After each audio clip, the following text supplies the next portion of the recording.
Tem muita desinformação, muita especulação, muita mistificação a respeito do que se decidiu ontem no Supremo. Tem uma questão elementar aí. O que é o delator, né? O que é essa figura do delator? Objetivamente, é alguém que está enrascado, que está ferrado, que está em vias de ser condenado, muitas vezes já preso preventivamente, que entrega, que acusa outra pessoa. Muitas vezes uma outra pessoa contra quem não há nem sequer investigação aberta. Então é uma categoria importante para indicativo de caminho para a formação de provas, mas que é alguém que está enrascado em busca de se safar, que entrega em busca de se safar, é o delator clássico. É uma figura sobre a qual a gente precisa ter muita reserva, precisa ter desconfiança. Tem muito processo no Brasil hoje baseado exclusivamente em palavra de delator, né? Acusando o outro.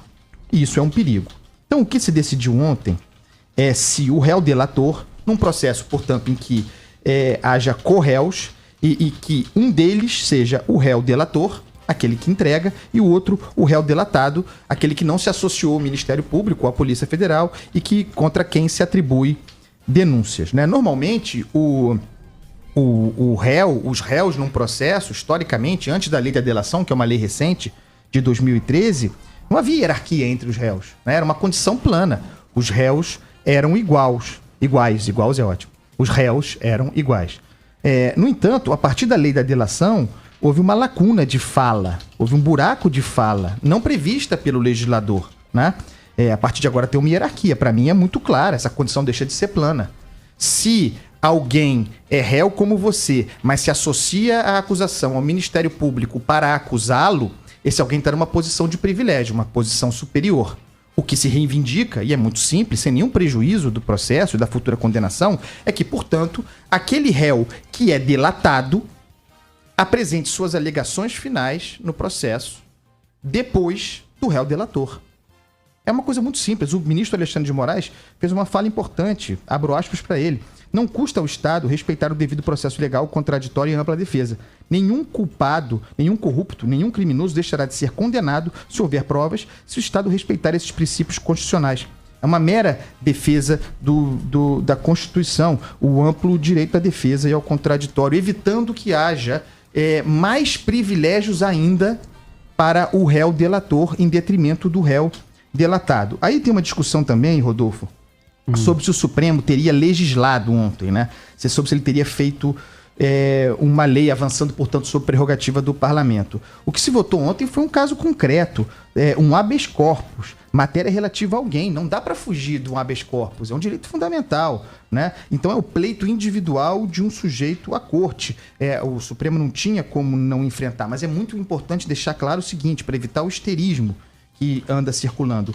O que se decidiu ontem não tem efeito vinculante, não obriga a cadeia do judiciário a seguir o determinado ali. Cada juiz, cada ministro, cada corte tem, portanto, a prerrogativa, diante de um caso desse, de tomar a sua decisão, de fazer a avaliação e tomar a sua decisão. Tampouco, por exemplo, o que se decidiu ontem, se fosse ampliado, serviria, por exemplo, para anular, chamemos assim, num caso extremo, a condenação do Lula no triplex do Guarujá, por um motivo muito simples. Naquela ocasião, não há réu delator nem réu delatado.